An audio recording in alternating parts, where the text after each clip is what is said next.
Sa Bacolod, Aksyon Radio! Aksyon Radio!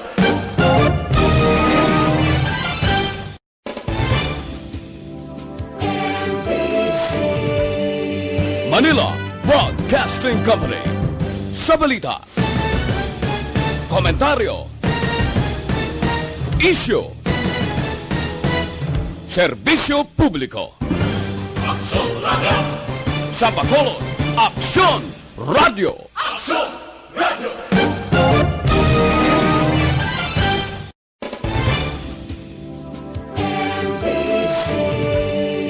Manila Broadcasting Company. Sa balita, komentaryo, isyu, serbisyo publiko. Aksyon Radio! Sa Bacolod, Aksyon Radio! Aksyon Radio!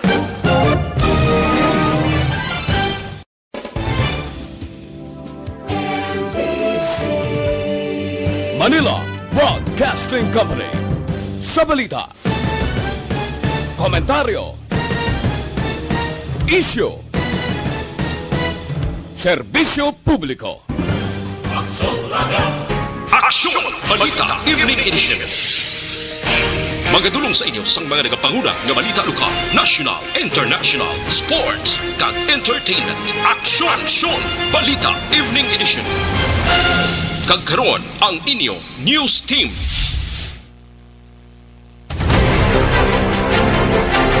Mayong gabi Metro Bacolod, mayong gabi kabugusan nga Western Visayas. Welcome sa papangalagad sa Aksyon Balita Evening Edition karon nga adlaw, Biyernes, Nobyembre 27, 2020. Makitan kita live sa among official Facebook page kag sa YouTube channel ang Aksyon Radio Bacolod kag mabatian pag sa www.actionradiobacolod.com.ph. Ang inyo tag balita, Aksyon and Defensor. Kag karon sa aton mga headliners, una sa balita lokal. Aktibo nga pulis patay matapos maluthangan ang kaugalingon sa syudad sa Cadiz. Curfew regulation hindi pa prioridad sa mga negosyante sa syudad sa Bacolod.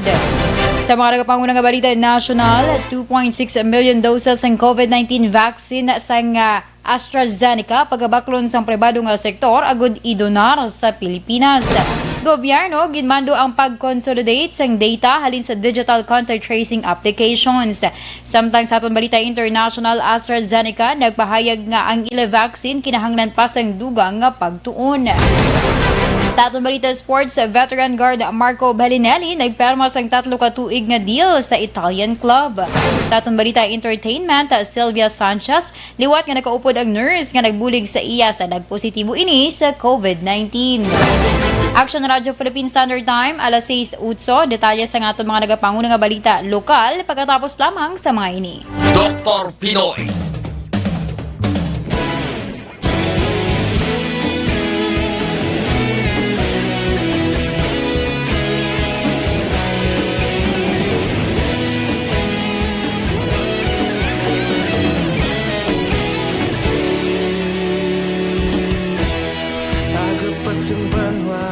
Mabugnaw nga hangin nagadapyan na ikaw nang ginapamatian namon ginasandigan tingog sang probinsya kamatuuran ginapalap na minsay nga may dala paglaom kag kasanat tinuig na nagligan ikaw gihapon ang ako nga istasyon sa pagbudlak sang adlaw sa pagtuhaw sa biton mga balita nga dala inspirasyon Aksyon Radio Bacolod man sa gihapon padayon Aksyon Radio Bacolod saludo sa imo padayon Aksyon Radio salamat sa pagserbisyo patas kag balanse matuod nga mensahe wala sang hinadampingan padayon Aksyon Radio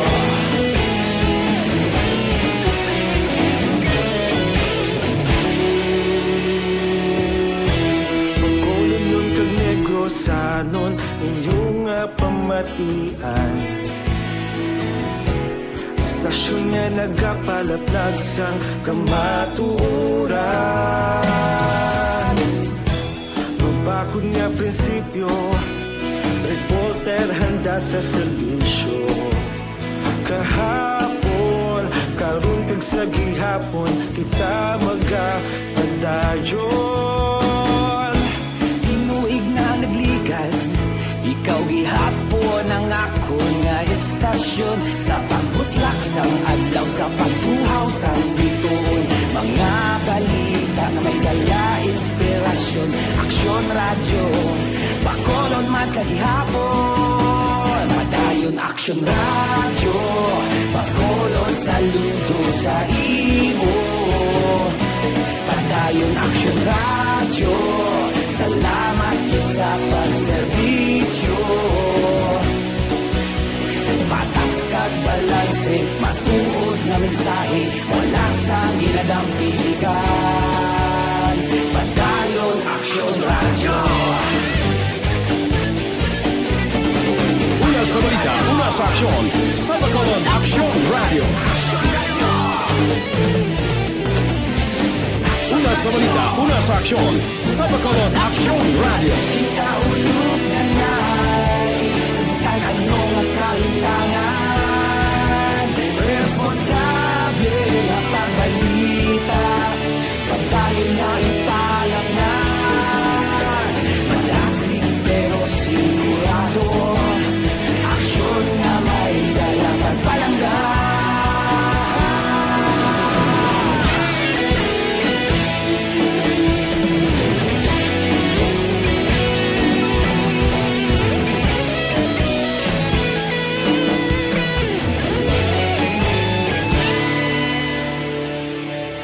Padayon Aksyon radyo, bakolod saludo sa imo.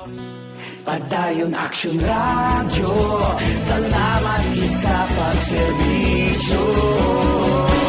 Padayon Aksyon radyo, bakolod saludo sa imo. Padayon Aksyon radyo, salamat gid sa pagserbisyo. Patas kag balanse, matuod ng mensahe, wala sang ginadampigan. Padayon Aksyon radyo.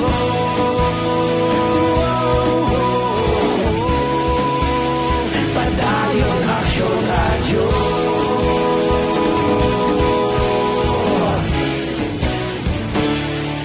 Padayon Aksyon radyo.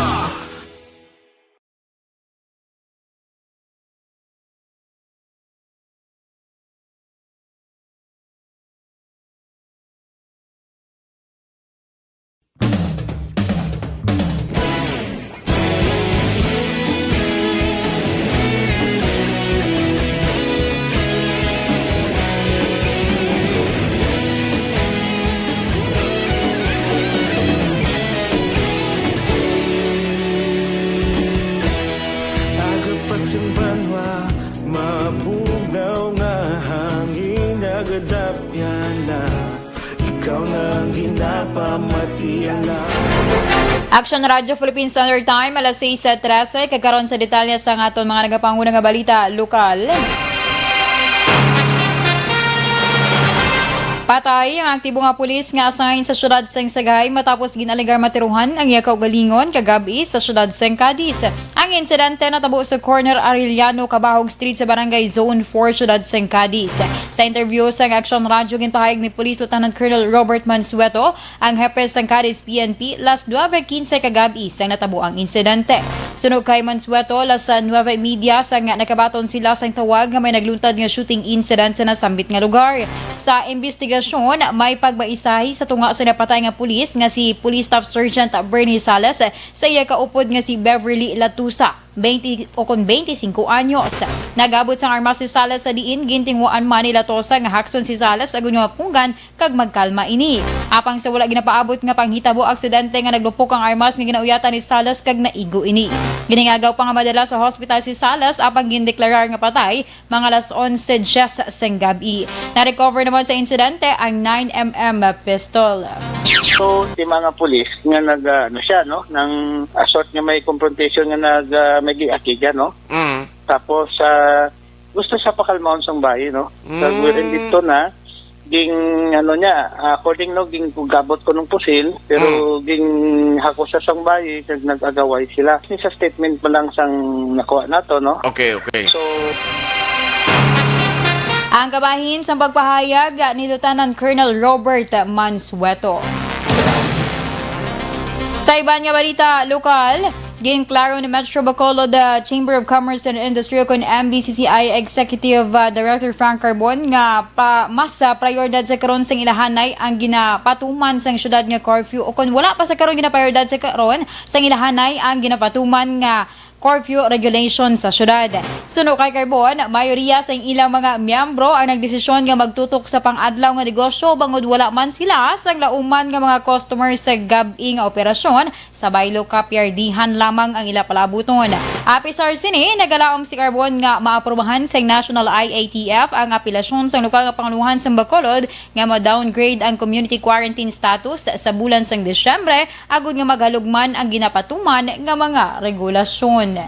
Honestly, though, we're not very keen with curfew yet. Kay ang effect ya subong is very minimal sa amon sales. Ang night business, except those businesses nga ang ilaya negosyo panggabi man yan. Ang balaan mo man. Ang kabahin sa pagbahayag ni MBCCI President Frank Carbon. Padayon ang education campaign sang Task Force Disiplina sa Syudad sa Bacolod angod sa implementasyon sang Face Shield Ordinance. Sunod kay Task Force Action Officer Wilfredo Giolingo, ginpakamayo nila nga edukahon kagatagan lamang sang warning ang mga individual nga nagapasaway bangod madamo sa gihapon ang wala makahibalo angod sa ginapatuman niya kasunguan.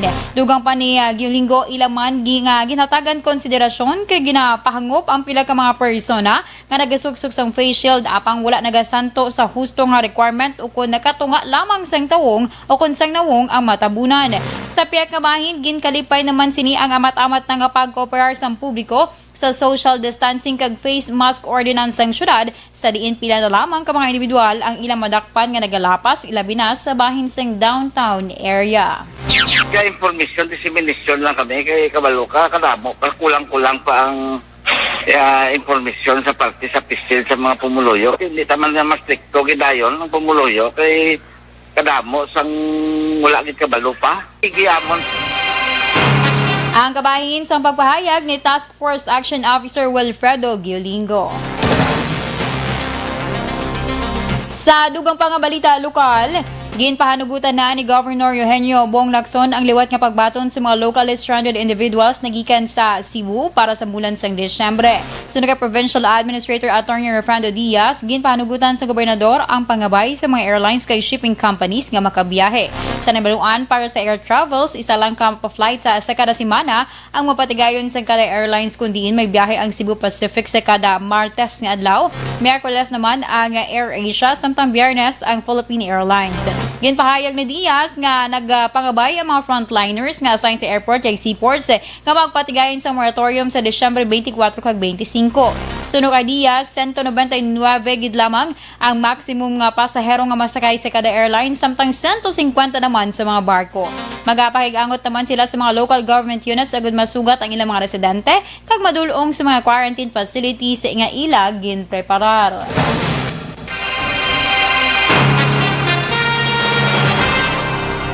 Sa katapusan nga balita lokal,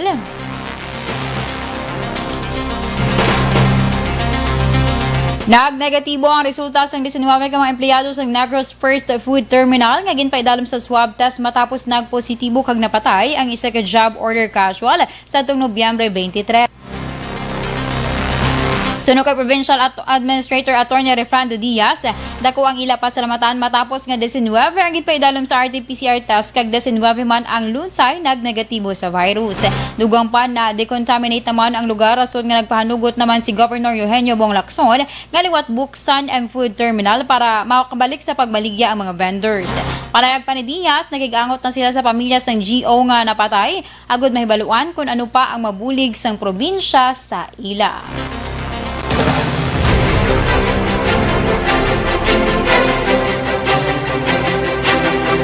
Action Radio Philippine Standard Time, alas 6:20. Sa aton mga ka-action, pinaka-importante nga halungan gid nato ng aton man ikaayong lawat.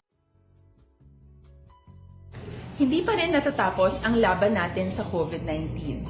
At sa labang ito, isa sa pinakamahalagang armas natin ang tamang impormasyon.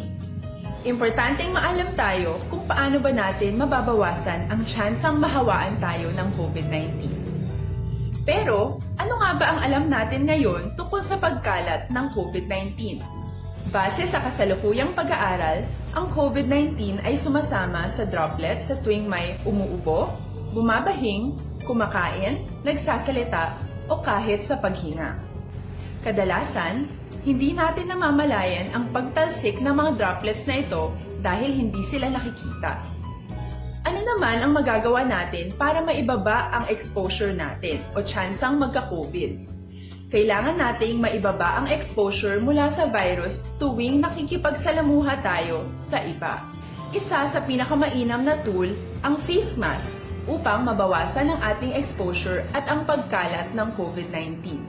Kaya naman, face mask ang bida topic natin for today. Binabawasan ng mask ang tsansang makahawa at makapanghawa tayo sa ibang tao. Ayon sa current studies, kaya nitong bawasan ang ating risk of infection ng 67%. Ngayon, napakadami ng face mask na available para sa atin.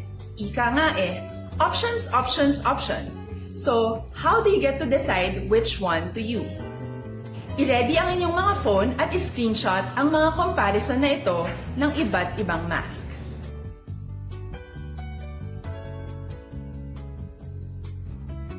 Ngayon, alam na natin na maaari tayong gumamit ng cloth mask.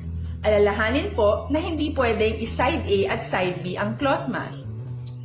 Labhan ito araw-araw gamit ang maligamgam na tubig, detergent at bleach. Para naman po sa mga medical or surgical mask, tandaan na hindi ito maaaring i-recycle. Itapon na ito pag madumi na, basa na, o gamit na. Samantala, ilaan naman po natin ang mga N95 mask para sa ating mga healthcare workers na patuloy na nakikipaglaban sa COVID-19. Huwag din po natin kalimutan na hindi natin nirerekomenda ang paggamit ng N95 respirators with valve. Habang kaya nito. Mayong gabi sa aton mga ka-action nga naga-monitor sa aton nga Facebook Live. Thank you so much good sa always nga pag-monitor ninyo. Anyway, sa mga ka-action naton nga naga-monitor na, sa kay Sir Alex Montesa, mayong gabi. Sa kay Ma'am Rose Guevara, good evening man. Aha. Mayong gabi, upod sa imo nga programa sa Maduguon gid ya. Maduguon haw. Sa kay kay Ma'am Homa ni siya, Homa Lumena. Good evening man. Anyway, thank you so much good.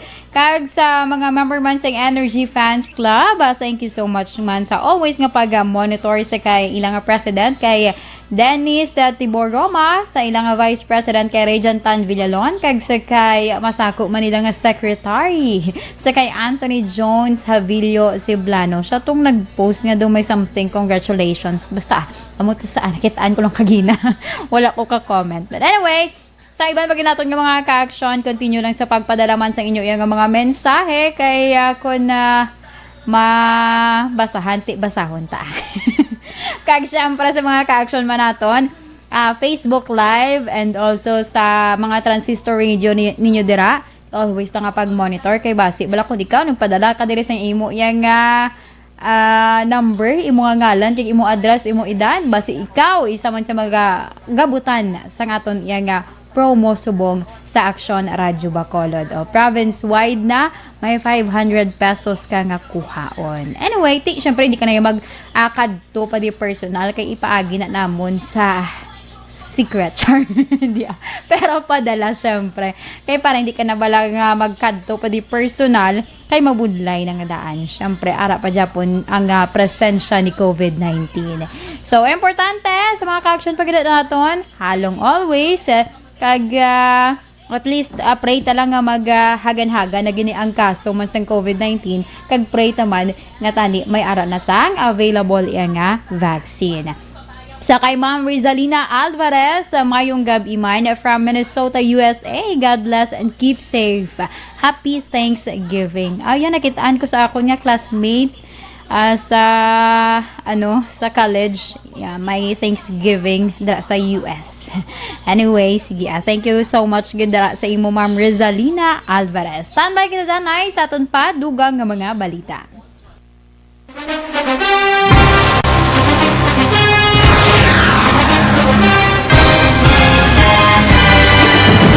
Mga balita nga una nabatian, mga impormasyon nga nakaapekto sa pagpangabuhi sang tanan, drama nga naghatag kabuhi sa istorya sang paglaom, paghigugma kag pagpasimpalan, serbisyo nga makatalandog balatyagon kag nagbunga sang pagsanyog, istasyon sang tanan sa sulod na sang 51 ka tuig, istasyon nga hindi kamo pagkalipatan. Pito ka mga kongresista, isa ka gobernador ang araw sa nagkulist sa pedaya di pamangkot to nagligad para pamaninga linaw wagay sa ngalan wala to naman nga maglapit na lang ang eleksyon pagwa lang kung kays nga katapos ang media nga mag-report lang sa senaryo kadisan mahatagan kamo tsansa nga makapalayag sa inyo hibubunot batok sa pulis jaya kontra wala niya tsansa mo nagpasarhag na ang kamera wala ang ila counterpart sa Senado nagpabungol-bungol kamuda daw pinagusto lang sa kamera insulto sa Senado. Una sa balita, una sa aksyon, Sabado, Aksyon Radio.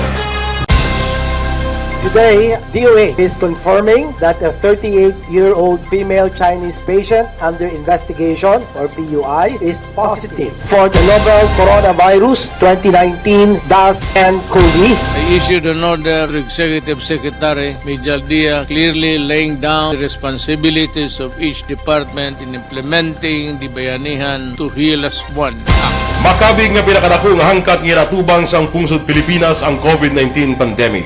Tanan nga sektor ang apektado. Tanan nga kinahanglan sang pagtamod kag nagakaigo nga pagserbisyo. Bisan pa ang industriya sang pagwaragwag nagapakatubang sang kaangay nga pagpanghangkat. Apang Aksyon Radio Bacolod wala nagbiya sa pagpangalagad sa kahanginan sa pihak sang kabudlayan, peligro kag risgo nga dulot sang pandemya.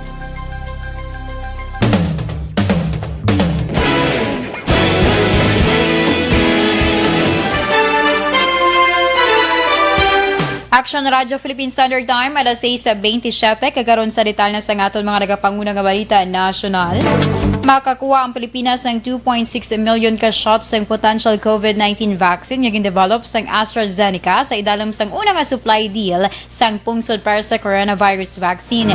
So ay Jose Concepcion, ang business advisor nga tiglawas sang pribado nga sektor, ang supply bayaran sang pribado nga sektor nga target makabakuna sa mas sobra 1 million Filipinos matapos nga ang vaccine sang AstraZeneca nag-require sang 2 ka dose. Sunod naman kay Vaccine Czar Cardito Galvez, ang otoridad nagapahignegosyar man sa AstraZeneca para sa pagbakal sang dugang nga 1 million doses sang vaccine. Ginmando sa National Interagency Task Force ang pag-consolidate sang datos sa digital contact tracing applications. Sunod kay Presidential Spokesman Harry Roque, ini ang ginalakipan sang datos nga nakuha sang Department of Health accredited COVID-19 health facilities, temporary treatment and monitoring facilities, hospitals, establishments, workplaces, transportation vehicles and hubs, kag local government units. Ang datos nga nakolekta paagi sa nasambit ng mga applications sa maghahatag sang specific minimum data requirements nga gintalanan naman sa gobyerno kag dapat magpasa sa centralized tracing data repository o kon repository nga naga-connected naman sa COVID kaya o kon sa COVID-19 document repository system.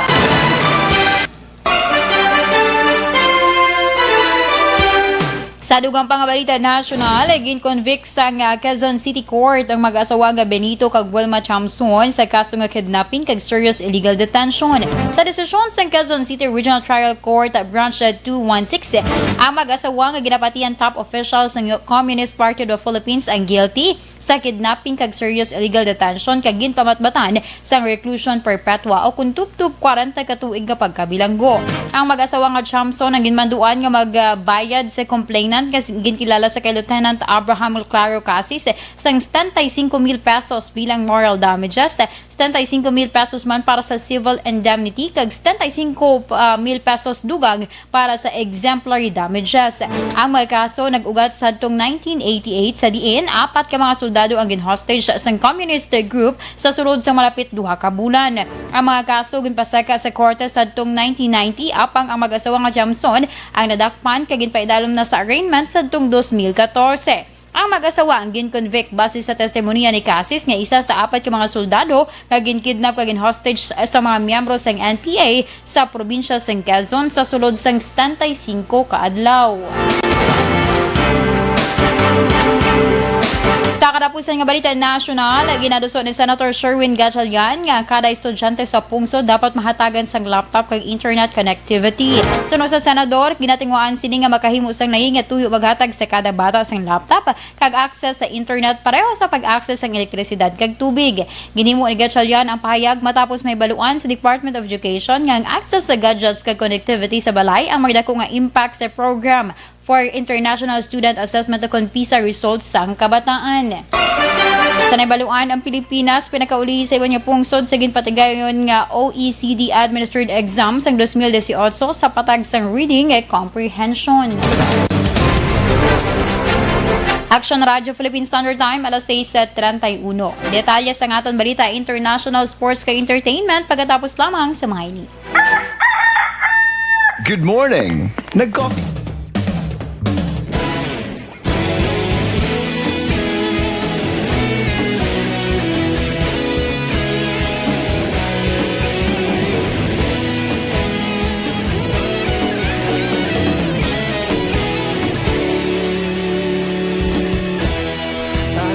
Banwa, mabugnaw nga hangin nagadapyan na ikaw nang ginapamati ang lamon ginasandigan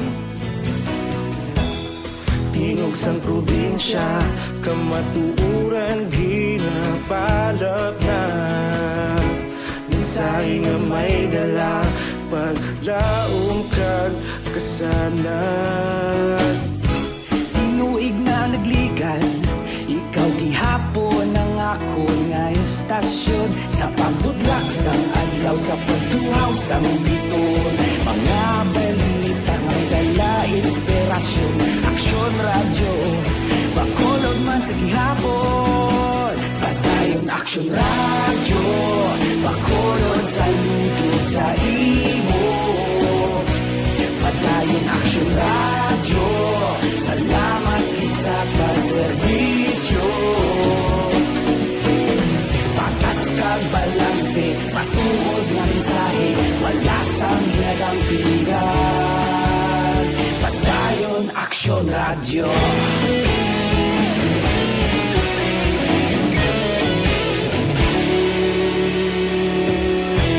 Bacolod kag Negrosanon inyong pamatian Stasyon nga nagkapalaplag sang kamaturan Mabakod nga prinsipyo Reporter handa sa serbisyo Kahapon, karun kag sa gihapon Kita magapadayon Tinuig na nagligan Ikaw gihapon ang ako nga estasyon Sa pagbutlak sang adlaw Sa pagtuhaw sang biton Mga balita nga may dala inspirasyon Aksyon radyo Bacolod man sa gihapon Padayon aksyon radyo Bacolod saludo sa imo Padayon aksyon radyo Salamat sa pagserbisyo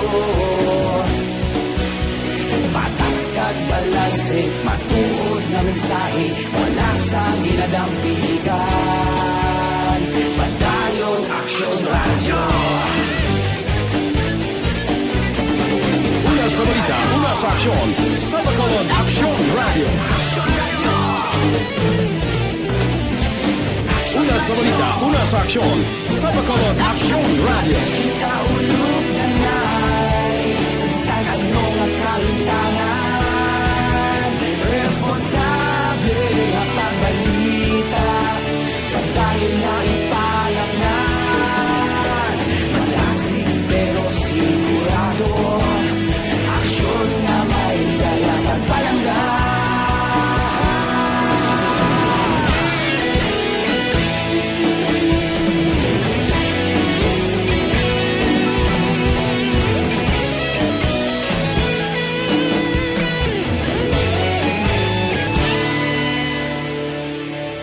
Padayon Aksyon Radio. Bacolod saludo sa imo. Padayon Aksyon Radio. Salamat gid sa pagserbisyo. Padayon Aksyon Radio. Bacolod saludo sa imo. Padayon Aksyon Radio. Salamat gid sa pagserbisyo. Patas kag balanse, matuod ng mensahe, wala sang inadampigan. Padayon Aksyon Radio.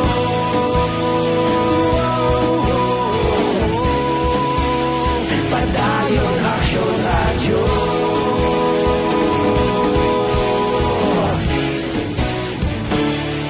Padayon Aksyon Radio.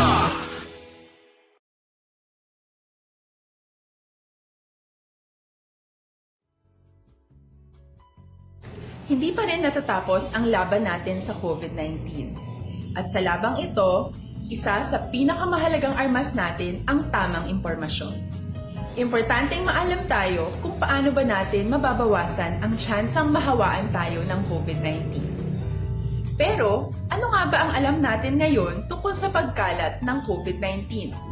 Base sa kasalukuyang pag-aaral, ang COVID-19 ay sumasama sa droplets sa tuwing may umuubo, bumabahing, kumakain, nagsasalita, o kahit sa paghinga.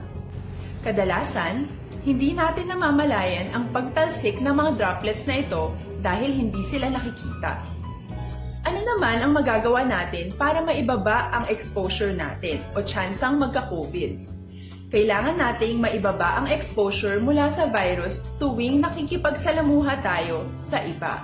Isa sa pinakamainam na tool ang face mask upang mabawasan ang ating exposure at ang pagkalat ng COVID-19.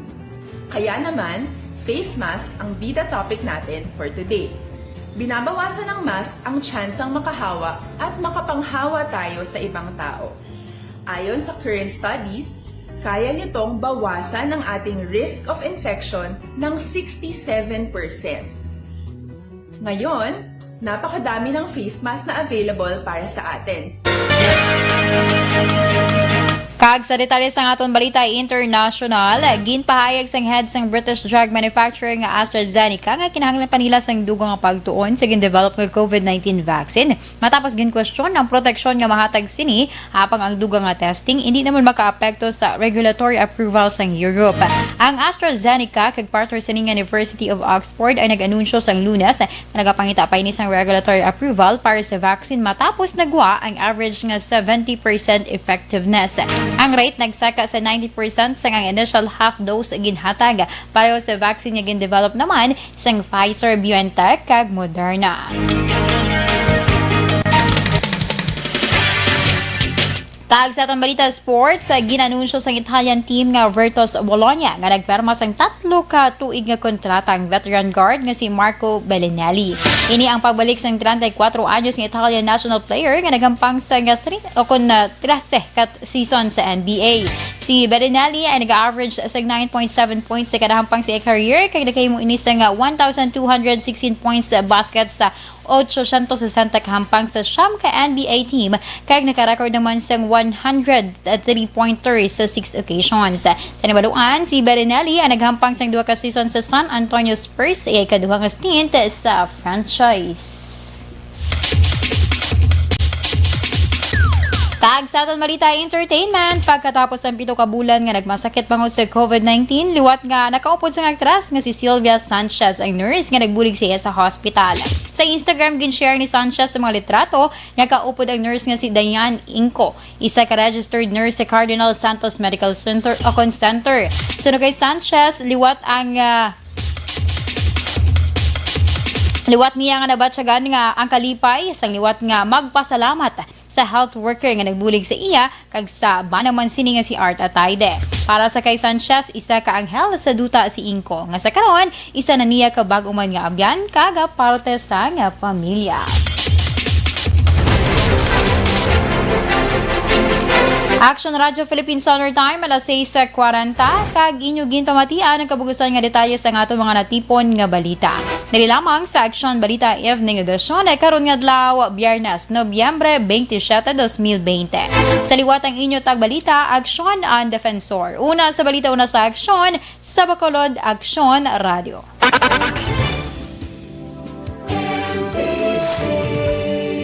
Manila Broadcasting Company. Sa balita, komentaryo, issue, serbisyo publiko. Aksyon Radio. Sa Bacolod,